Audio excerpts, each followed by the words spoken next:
తెలియజేస్తాను. ఇలా ఈరోజు శుభశుక్రవారం దినాన మరి వచ్చుకున్నాం. దేవుని యొక్క సత్య సువార్తను ప్రకటించడం కొరకే ఈ ప్రాంతంలో దేవుని యొక్క వర్తమానం తెలియవలసి వచ్చున్నాం. ఈ శుభశుక్రవారం అంటే మంచి శుక్రవారం, మంచి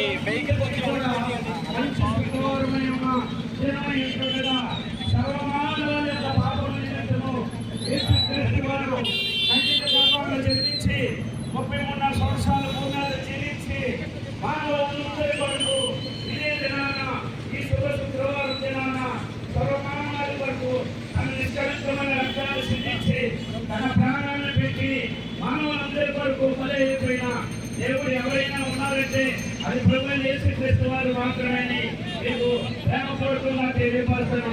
అంత మాత్రమే కాకుండా యేసుక్రీస్తు వారు మరణమును గెలిచిన మృత్యుంజయుడైన దేవుడు.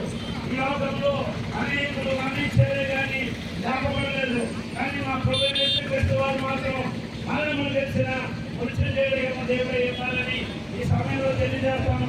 అయితే ప్రియులారా, ఆ యొక్క మృత్యుంజయుడైన యేసుక్రీస్తు ఎవరైతే విశ్వాసం ఉంచుతూ ఉంటారో వారు రక్షకుగా ఈ రాజ్యానికి వాస్తవుతారని దేవుని యొక్క వాక్యం చదువుతా ఉంది. ఈ శుభ శుక్రవారం దినాన ఈ శుభ సందేశాన్ని మీ అందరికీ అందిస్తూ ఉన్నాం. ప్రభువుని స్వంత రక్షకులు అంగీకరిస్తారని కోరుతున్నా. ఎందుకంటే దేవుని యొక్క వాక్యం చదివిస్తూ ఉంది.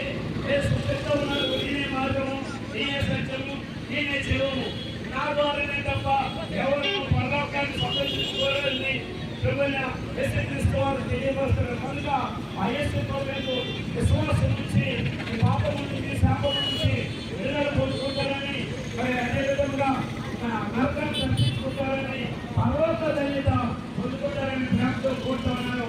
దేవుడు మిమ్మల్ని ఈ ప్రాంతాన్ని బహుగా దీవించి ఆశీర్వదించి ఈ యొక్క దేవుని యొక్క రక్షణ ప్రజలందరికీ దేవుడు కలుగు చేసి నడిపించదు కాక. ఆమేన్. బోలో క్రీస్తు మహారాజ్ కే, బోలో క్రీస్తు మహారాజ్ కే.